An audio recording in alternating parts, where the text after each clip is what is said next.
Okay, hello everybody. I am interviewing the way I prefer to interview, as a teeny tiny little person in the corner of the screen, and taking up the screen is Colin Suleiman. If you want to say hi. Hi, everyone. So, some of you may be asking, who is Colin Suleiman? Why don't you just give like a brief introduction, and then we'll jump right into the exciting current news you have, which is your Kickstarter. Sure, no problem.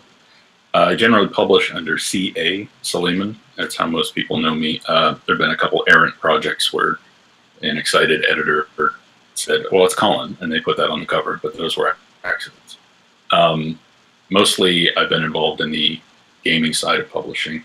I've written a lot of books for hobby games like Dungeons and Dragons and The World of Darkness and those sorts of things.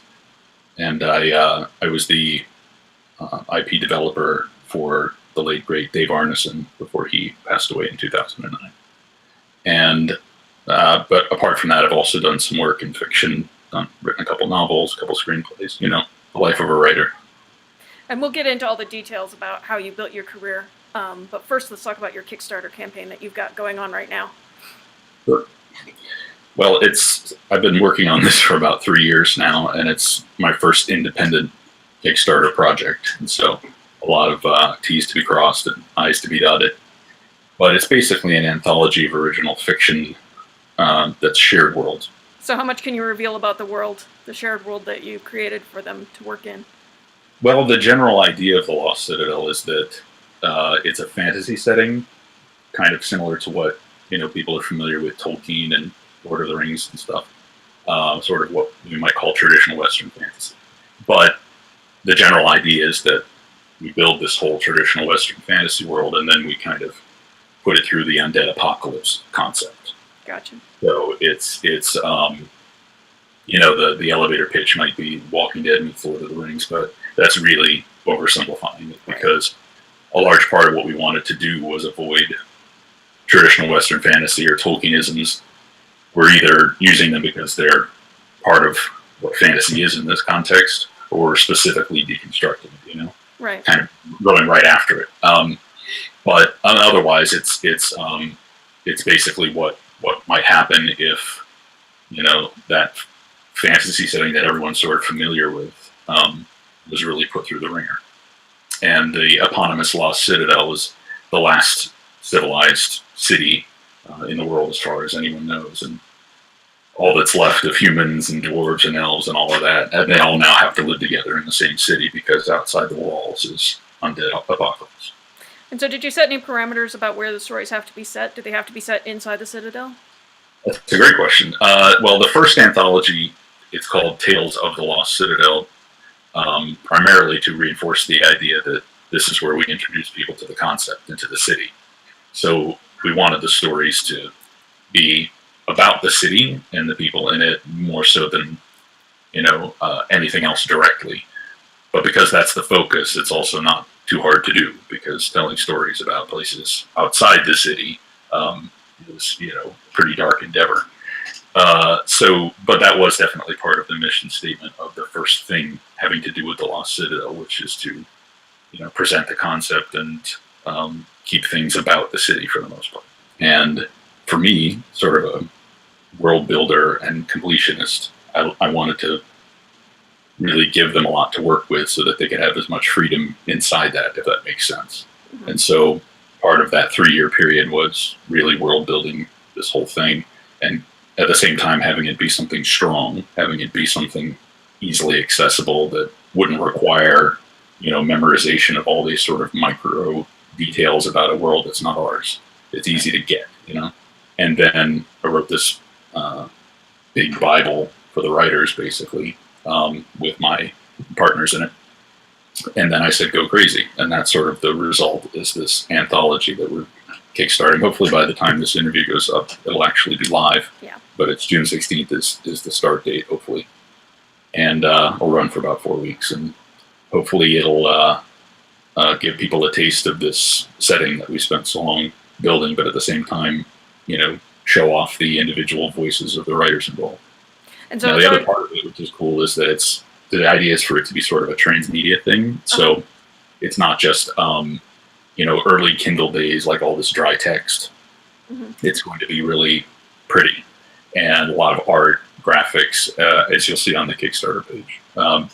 But some of those are stretch goals. The main thing is the anthology. But if it really takes off, people will really get to see it come to life. And we've also got music as part of that. Are the stories written yet? Or are you raising We have some of them already in hand, yeah. We have story titles and concepts that have all been approved for everybody. And some of those stories are already in hand. So one of the things that's going on this last week before the Kickstarter is on the Lost Citadel Facebook page, we're doing these author spotlights where 2 authors who are contributing every day until the Kickstarter launch get kind of teased, and we talk about who they are, and we reveal the title of the story that they'll be contributing. But we don't say which is which, so that's kind of a fun thing you get to do, to say, is it this one or is it that one? And so you say this first anthology, it sounds like you're planning, if this takes off, you're planning to do more work in this shared world? Well, the other advantage to being kind of a chronic world builder, which is how I describe myself, is that you work in multiple modes. And I mentioned that my gaming background. And so one of the things I definitely have my eye on is if there's an interest enough in this, and there seems to be some, there are other options for the setting and doing things with it. I'm an inveterate role-playing game designer, and so that's kind of already in the works regardless, just because that's how the brain works. And there are other options. But yeah, we definitely want it to be more in the vein of, kind of hearkening back to shared world sort of properties of the past. One of the things that I loved, I grew up on basically as a kid, was the Thieves World setting. Right. And Thieves World was very informative for me on how to do things shared world. And I was lucky enough to work on the role-playing game for Thieves World, actually. Okay. And because they kind of set the standard for how you do it, the contracts, the shares, everything. A lot of the most successful shared worlds have been based on the same Thieves World model. And for me, actually meeting Bob and Lynn was one of those bucket list moments. And I actually sat in the con booth with Lynn when the role-playing game was making the rounds. And it was great. But, it really helped me get an idea of how to do this kind of thing well. And like I said, my approach was always, the downfall of a lot of shared world things is that it's one extreme or the other. Either they don't have enough to work with, and it's sort of the veneer of the concept and not really so much sharing the world, or there's all this minutiae they have to remember, and the writers themselves aren't enthused about working on it, right? So for me, it was about finding a happy medium and really getting a solid concept that everyone could get immediately and then start to know the particulars of and be inspired by rather than daunted by. Do the contributors also contribute characters? Absolutely. That's one of the mandates is if it doesn't appear in the writer's Bible or in our communications, it's sort of open season. You get to help build this. And, if it doesn't say that there's, for example, which leader of which type of human culture has this many progeny or something like that, who knows? That's up for you to say. If you say that, this baron has 3 sons, and so mote be. That's part of the fun of it. Kickstarter obviously is well known for the rewards that are given for donation. Yes. Or backing a campaign. So what kinds of things will you guys be giving? Well, it's very straightforward because I didn't want to, there's so much detail in the world that we built that you can't throw all of that at everybody right up front. We're doing just this sort of project first, and we'll see how it goes. But so the Kickstarter is sort of structured with that in mind, but it's still robust enough within what it's doing. And the way that it does that is there's the main product, which is the anthology of stories. But that in and of itself, in this case, is a bit more ambitious, hopefully, because of the transmedia structure of it. So, for example, the more people pledge, the more art will be created for this book, and the more like multimedia it will become. Right. And at the same time, there's a soundtrack to it. So if it really does well enough, at the end of the whole campaign, what we'll have is a 21st century looking anthology that's designed with the graphics in mind and has a lot of pretty art in it, but also these great short stories.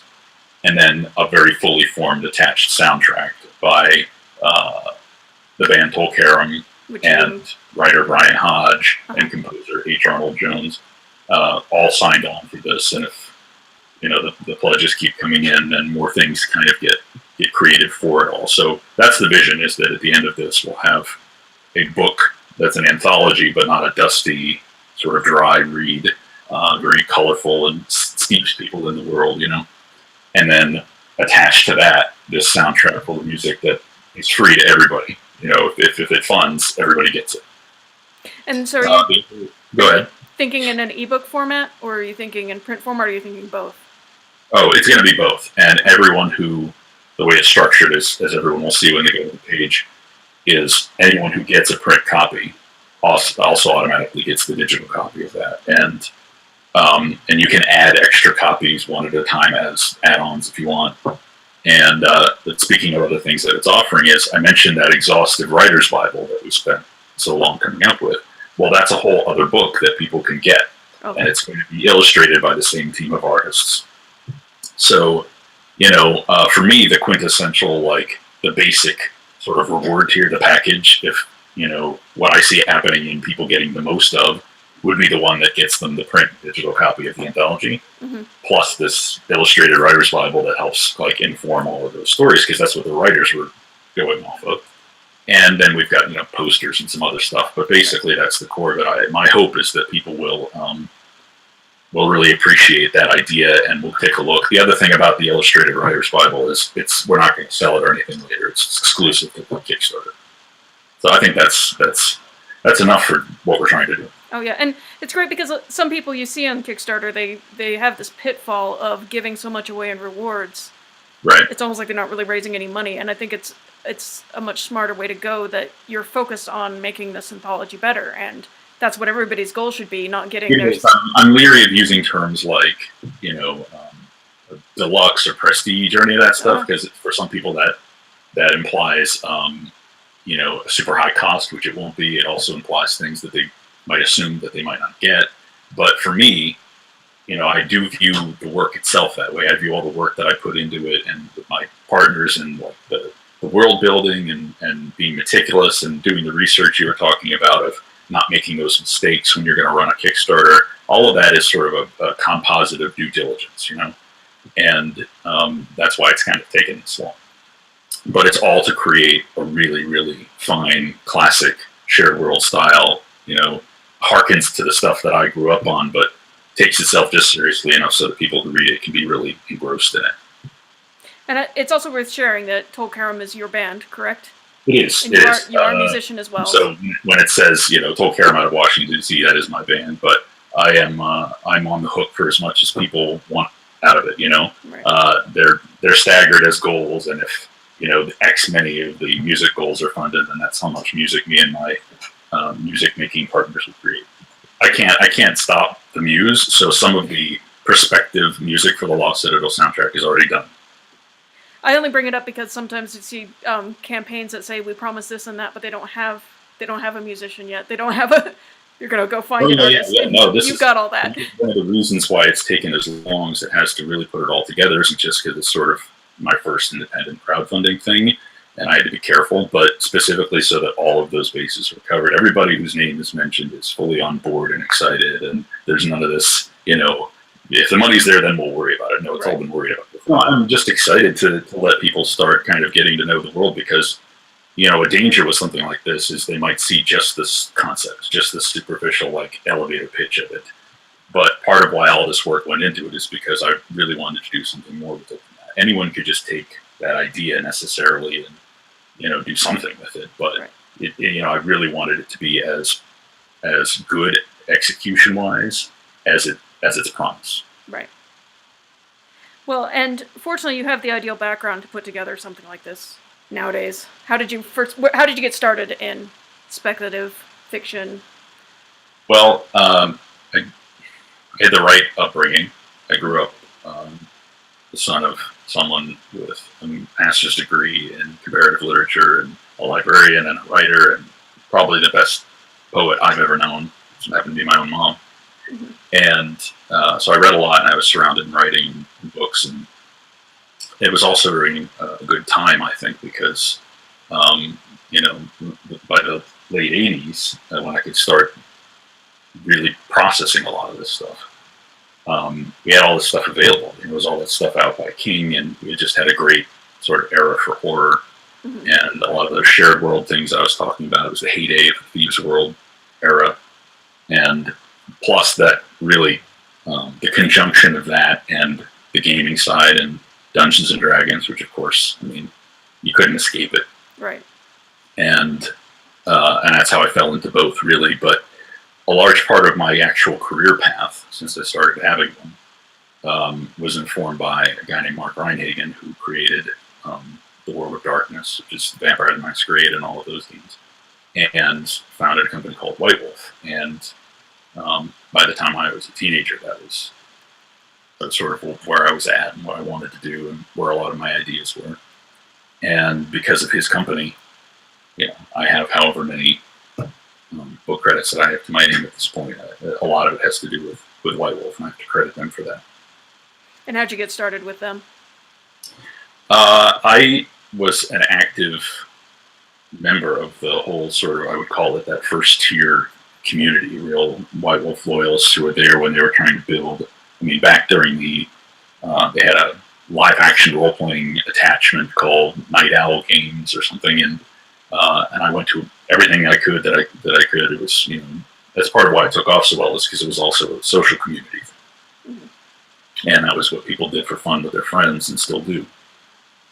And but for me, a lot of it has to do with a guy named Justin Achille, who was the, you know, one of the main guys involved in the vampire side, starting, you know, in the late '90s, and that was the guy that you went to if you were excited to do stuff. You know, you couldn't directly go to Mark Rein-Hagan, who was the two guys above him, or whatever. And he gave me my first big chance, my first solo book, and a whole lot of trust. And he said, "Don't let me down, kid." You know, he was that guy for me. Right. And so, what kinds of projects did you do for them? What kinds of books did you write? I've written an awful lot about vampires, because, you know, that was White Wolf, and that's what they did. And then I went and wrote a bunch of books for Dungeons and Dragons. But I mean, it's kind of how I ended up there. So even when I was writing fantasy, it was sort of, oh, you do the good bad guy stuff, right? Because yes, I do good bad guys. So I wrote about vampires for them too. But one thing I ended up becoming known for is I became the Mummy developer for White Wolf. That was a separate game that they really decided to commit to at one point, and needed a guy to be the chair, you know, sit in the chair for it, and did a pretty good job on that. And then started doing more for their new World of Darkness after their first sort of phase ended, and that was a lot more vampire stuff. So the products that you were undead are certainly in my wheelhouse. Yeah. Well, so the products you're producing, was it always novels, or were you also writing game content, or what kinds of things? But that's one of the great things about White Wolf and its legacy, is how much they blurred that stuff. Just like guys like Alan Moore and Grant Morrison were blurring the lines of what, you know, it's a graphic novel, it's a comic, is it just a novel that's got some stuff, you know, where's the line and what do you call it? And White Wolf and its World of Darkness and all of those settings, that was what a large part of it was about, was character and storytelling and everything that goes into straight narrative, but also with some rules. You know, if you want to make a game element out of it. So in those books, I wrote a whole lot of stuff that had nothing to do with, you know, numbers or, you know, structural stuff or design. It's just world building and character and storytelling and fiction. You know, it's what their books were for, and they were appreciated for having done that with gaming. I was really happy to be part of it. After I wrote a bunch of books for D&D, I ended up working, as I mentioned, with Dave Arneson, who is effectively the founder, creator of the role-playing game, and the co-creator of Dungeons & Dragons, and legendary figure, and certainly in the gaming side, but I think all around America. And I was his his guy, and also, as a result, the line developer for his setting, which is the world in which Dungeons and Dragons was incubated, which is called Blackmore. And I ran that during a couple editions of the D&D sort of rules, because wherever D&D went, other things followed. And then, as I said, he passed away, and I went back into the fold, and since then I've been doing more undead stuff. No. I did a game called Mummy the Curse a couple of years ago, which is still spooling out in terms of its supplements and stuff. And I was really happy, actually, that got nominated for awards in back-to-back years, which I was not expecting. And that has been sort of the story up until recently, until what I'm doing now. Basically, it all kind of came full circle. I mentioned Mark Rein-Hagan, who created the World of Darkness. White Wolf, well, he's come back to gaming and stuff after taking years off and running around in Asia or something. And now he's back in publishing and in hobby games, and he's trying to do the same innovative sort of step forward thing that he did with White Wolf. And I'm really happy to be like one of his main guys in that. And his new company is called Make Believe Games, and I'm the creative director of it. So that's a big part of the now story. Mm-hmm. And the first thing that we're doing is this game, which is a whole sort of, it's more like we say property, and that sounds kind of corporate, but it is, because we're going to do all kinds of things with it, right? Mm-hmm. But the first one is called I Am Zombie, and the sort of e-version, the e-books and the PDFs are already out, and it was backed on Kickstarter, and that's all been delivered, and now we're waiting for the print stuff to come back from the slow boat from China. And it's very exciting, because not only is it Mark's first, new game in however many years, but to be at his right hand, like executing that, is super exciting. I feel like it's fresh and innovative, and definitely time for me to be involved with something like that. So I'm gleaning that the premise is more undead stuff. Yeah, I know. I can't escape it. It's kind of interesting that these are the things I'm involved with, because they're flip sides of a coin. I Am Zombie, like it sounds like, it's about zombies, but it's about Mark Rein-Hagan's vision of them. Mm-hmm. And what he always does is turn something on its head, right? His version of vampires, they were not classic vampires, and his version of werewolves are not classic werewolves. And he's done the same thing here with the zombie archetype, and people are going to love it. It's really, really, if you thought there was nothing else to do with the zombie during the current trend, you're wrong. Check out I Am Zombie. So are you able to spill? I've had my hands in every word of it, but it's his vision, and it's really, really cool, really worth looking at and saying, all right, that has its place in kind of zombie canon. But the reason I say that they're kind of flip sides of the same coin is because in the Lost Citadel, it's not about zombies. In fact, it's about everything but zombies. Right. The dead that rise in that have things in common with the classic zombie, but they're not called that. They'll behave that way, and they're not driven by the same things. Are you able to give any details about how he turned zombies on their ear? Because I would have to be in that camp. But, I mean, there's so much zombie stuff out. It's kind of there is, and a lot of it. I would be the first to admit I have. There's but to me they are different reservoirs. The reservoir in me that is the classic zombie is full at the moment. Yeah. It's reached critical mass. I'm good on that zombie sort of trope, but the whole idea of undeath is in and of itself, I think, it's a theme. It's a metaphor for whatever you want to explore with it, which is one of the reasons I have so much fun with it. But to me, the protagonists in I Am Zombie, one main difference is that they're self-aware, they're lucid. Mm-hmm. When you are playing in this game, I Am Zombie, unlike in most zombie, media or games or stories, where you're following or role-playing the survivor, the person running from the pack of zombies or hiding in the mall, or that's mostly what it's about. And some of them it's a bit more paramilitary, where you're playing the guys who have to hunt them down and eradicate them. In I Am Zombie, you're playing the zombie. You are the zombie, and it's your story. And you're infected with a virus that is constantly doing things in you, and you have to manage it. And that's part of your story, is the up and down of this viral condition. And then there's this sort of, creepy kind of police state thing too, because, you're a risk, you're a threat, and you can infect other people, and there's always the threat of an outbreak, and so there are government agents who know about you and your kind, and they're, watching you very closely, and sometimes they just erase you, so it's very much a flip side from what you normally associate with zombies, which are these mindless, I have to have brains kind of, that's generally what they're used for metaphorically. Right. And in this, you're playing part of effectively, not so much a second class, but a third, like, excluded class of being in, civilization around the Earth, which is this, they're called the toxic.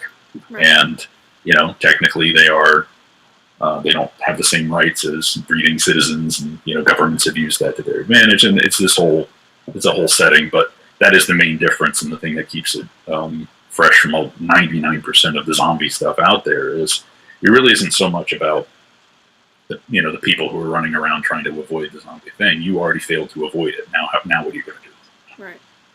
And you're essentially stateless. You are.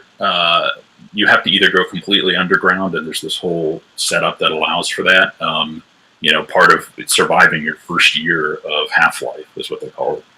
Means basically learning how to live off the grid, just like anyone else who was a felon or something like that. And that is sort of the first step toward the ability to survive your condition.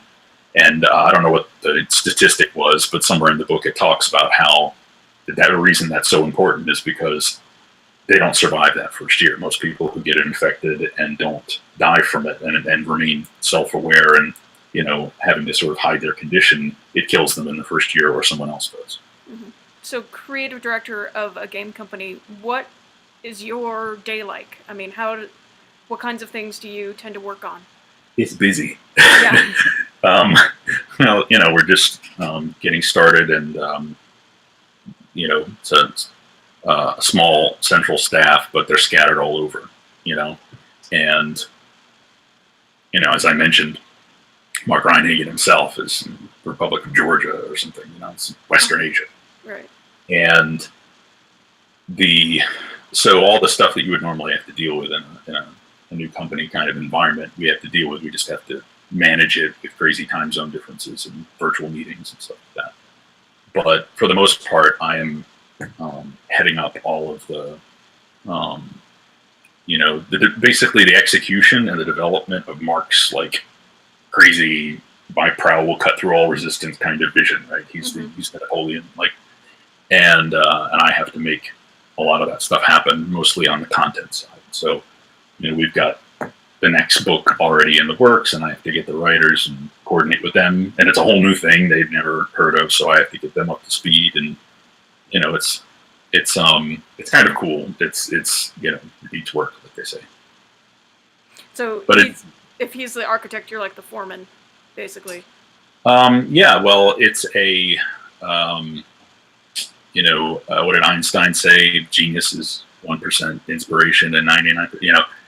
You start with the idea, but between that and a group of people sitting around a table, interacting with it, enjoying it, and getting it for themselves, there's all this perspiration that has to happen, and a lot of it isn't just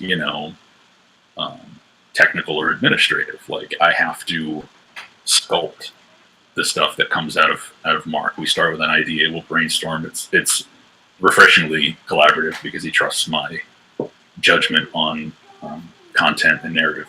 This company that you work for, is it sort of based around this particular project, or is it going to be an ongoing entity that there's a lot of projects? Well, it's very similar to kind of what Mark is known for and good at, where he has a vision for this whole thing.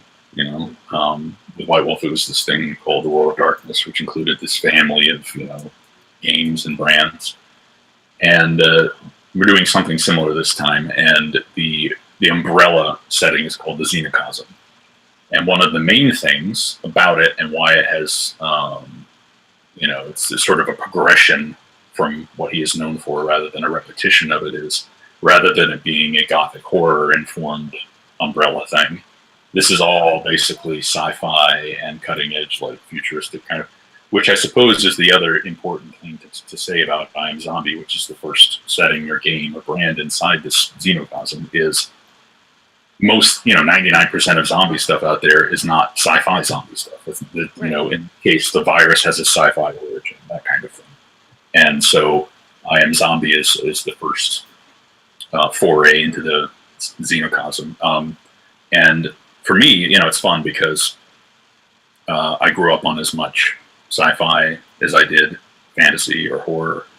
Not so much super crunchy, like nerdy sci-fi, but like, capital B, big idea sci-fi, fiction of ideas sci-fi, and really visionary, I ate that stuff up. And for me, getting able to work with the guy who's indirectly responsible for me having a career on a whole brand new thing that tackles that and is very ambitious and wants to grow and do all the things that he did before with Gothic horror, is really a cool opportunity.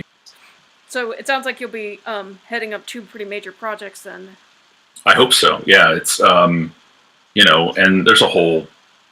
One of the fun things about living in an era where there's a bit of a Wild West thing to it, and crowdfunding is one of those arenas, but I think general fandom is one of those arenas because walls that people had seen as pretty stable are either being revealed to be sort of porous, or they're just falling down entirely. Yeah. Part of the philosophy with this new thing and this xenocosm and is to knock down some of those walls and to change the idea even more of, is this fiction? Is this a game project? Is this, is it like a mockumentary? Is it there's all these like avenues that you can explore of ways to tell the story and to contextualize. Mark really likes to play with people, plays with, the head, play with your expectations. And you can do that in really cool ways, including in how you frame what you're presenting people. You give it to them in a certain way, it changes the whole tone of that material. And it's fun playing around with those things. And so what media do you tend to work with? Obviously text and ebook and graphic novel, but then any sort of graphics type games, console games, any? This is the classic, like, above my pay grade stuff, but from what I have heard, it is part of the plan to, not just expand out into, apps and social games and that whole world, but to actually partner with people who are already doing cool things, We give a shout out right now to Plague Inc. Have you heard of Plague Inc? It's a very popular multi-format sort of casual game about zombies sort of things. And I just said one day to Mark, we should talk to them. Maybe they could do a mod that's for our thing. Just make it kind of much more breaking down barriers and connecting the way that things are about today. And it also means really interesting potential because, Mark and I might not have ever imagined that I Am Zombie could be part of this other thing over here, but it might be, and it might be soon. There's a lot of potential in the lack of barriers in the world. I would say the chief thing is that I'm pretty excited about the stuff that's in the works. Yeah. The responses to I Am Zombie and the new game system that's going to be part of the whole xenocosm sort of foundation. It's called the axiom system. Those are really favorable so far, and it's going to be this growing, developing thing, which we're excited about. You can ask people in the games world. This is a phenomenon that is very familiar to a lot of us, where you have to, the start of a new edition of something. That's why Dungeons and Dragons has had 5.5 editions or whatever. You have to reboot and take a new look, and every time there's one of those reboots, it's a period of excitement, enthusiasm, and to be right at the forefront of one of those periods with someone who is sort of a legendary figure in the whole thing feels like some kind of satisfactory culmination for me. And so that's sort of the main vibe that I have, and it makes going to work every day a pleasure. And so when are the first products from this going to be out? Are they out yet? Like, could I put up links? Yes. The first 2 products for I Am Zombie are a book called the I Am Zombie Field Manual, which is written entirely in voice, like by zombies for zombies. Oh, okay. Which is the thing I was mentioning before. It's basically a guide to help them survive their first year of infection. Mm-hmm. And there are no game rules in it. Like, you could get this at Barnes and Noble kind of thing. Right. Beautifully hand designed. Like, every spread is a different sort of look, and it's as much about steeping you in the world. And remember, I mentioned that Mark loves to like mess with people's minds. Well, the whole thing is not just written in voice, but it's presented as though published by a zombie publisher, which is our alter egos inside this world, right? So it's called Purgatory Press. And Purgatory Press is this rogue outfit of publishing that basically breaks the worldwide blackout to tell the truth about the zombie world to zombies, especially new ones. And so they release these books, and of course, if they're caught and the authorities know what they are, they have to take them and like hide them from the public because they're not even supposed to know this stuff exists. So it's like anti-Nazi propaganda and and we love like the playing with the aesthetics of, you know, like old instruction manuals or like, you know, guidebooks or travel logs. Like, they have a certain look to them that's accessible to people. And what if we created a whole fictional thing that looked exactly like that and made people think of that, but then you're reading about all these like lucid zombies and stuff. It's what? But it's the artifact of it, you know, it's the making something part, which is fun, and then designing the content to suit that. And so that's the first one, is this field manual, and it's got no game anything in it. It's just stuff about the setting and the infection and creepy bits of fiction about guys, you know, becoming toxic and not realizing what they should and shouldn't do. And, you know, cautionary tales to new zombies. And the other one is basically a box of goodies called the I Am Zombie Play Kit.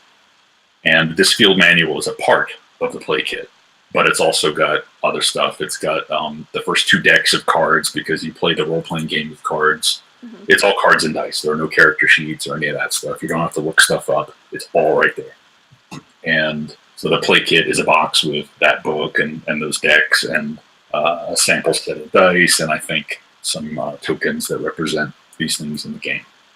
And then the first thing that we have for the Axiom system, since it's separate from what's in the field manual, which is not supposed to contain any of those things, are these rules booklets for the Axiom system. And I mentioned like we had fun playing around with like the aesthetics of old instruction manuals and stuff.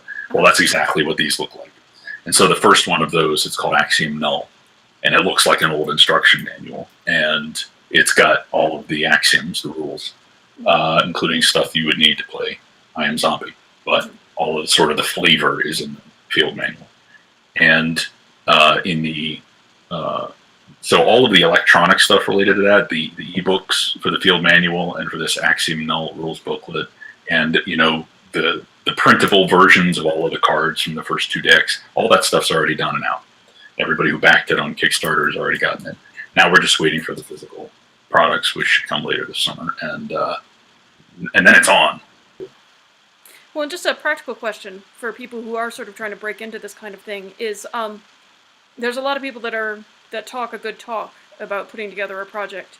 How have you found in your career, a way to zero in on the people who actually get it done, as opposed to the people who just talk? Well, one of the things I will credit myself with is that I always viewed it as one of my professional responsibilities to look up from what I was doing and pay attention to, you know, not necessarily get into the micro of what my colleagues were doing, but to be aware of the talent pool. To not know the strengths and weaknesses of people is to not take advantage of knowledge, is to not, you know, is to kind of eternally be at sea. And I don't know why you would do that when you have people who, you know, have done that, even if they weren't being paid to, you know. And so one of the things I can say about a pretty broad range of people who have been involved in, you know, trying to be writers and produce this kind of material is, you know, that in and of itself tells you something. Which ones stick with it and are ambitious and come and looking for work, you know. And it's hard to blame somebody for handing out work to the person who is there all the time saying, I really want to work for you and I'll show that, and not to this person over here who never even asked, you know. But you also get a sense of what their strengths are and what they're enthusiastic about. And to me, that's part of business in general, but it's part of running a smart operation of this kind, because, if they're freelancers and they live halfway around the world and you can't, you have to motivate them. It's best if they're motivating themselves and working toward their strengths. So you should probably pay attention to that. Well, and so for somebody who's just getting in on the ground floor, what advice would you give to help them discern between people who have an idea and sure it's going to be a game someday or something, and people like you who actually get it done?